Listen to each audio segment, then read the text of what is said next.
I was pretty much tree blind until the age of 55, and it was the great virgin forests of the Northwest that finally taught me how to look.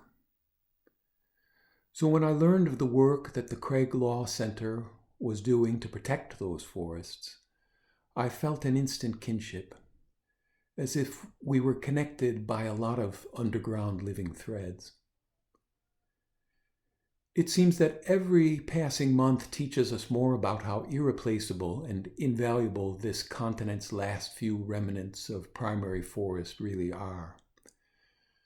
The center's work is a race against the clock, and I can think of few more urgent efforts. When these places disappear, they won't be coming back for many lifetimes, if ever. I thought that by way of participating in this event, I'd read a 5-minute excerpt that links the center's work to the awe that inspired my novel. In this passage, Patricia Westerford, a dendrologist and the main character of the book, sees the astonishing temperate forests of Oregon for the first time. I hope you can hear in this passage the incomparable richness of places that would disappear if it weren't for the constant effort of a few dedicated people. And I hope my words give you a sense of why restoring and preserving the living earth is as valuable a cause as any person can align herself with.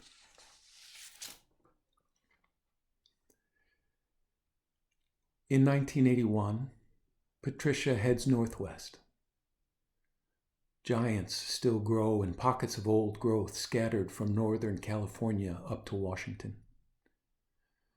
She wants to see what uncut forest looks like, while there's still some left. The western Cascades in a damp September. Nothing prepares her. From mid-distance, without any scale, the trees seem no larger than the biggest tulip poplars back east. But up close, she's lost in measurements opposite. All she can do is laugh and look some more.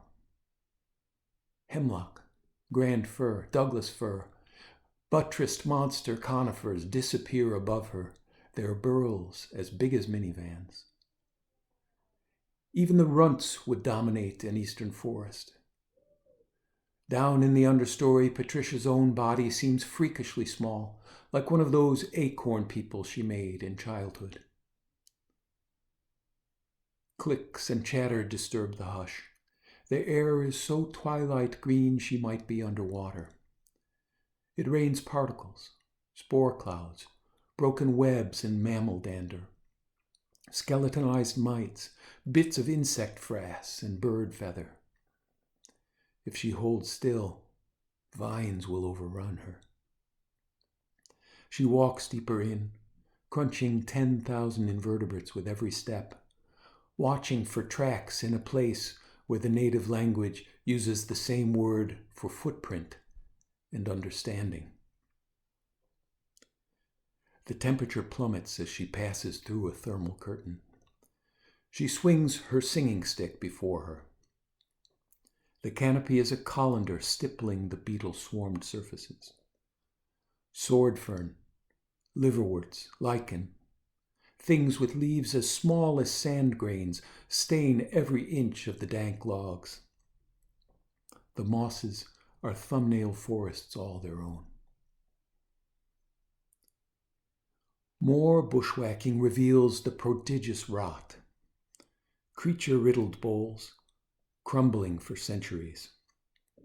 Snags, gothic and twisted, silver as inverted icicles. She presses on a fissure of bark and her fingers sink in. Fecund putrefaction fills her lungs. The sheer mass of ever-dying life packed into each cubic foot, woven together by fungal filaments and dew-betrayed spiderweb, leaves her woozy. Mushrooms ladder up the sides of trunks. Soaked by fog all winter long, spongy green baize she can't name coats every wooden pillar to a height well above her head. The forest pulls her along, past the trunk of an immense western red cedar.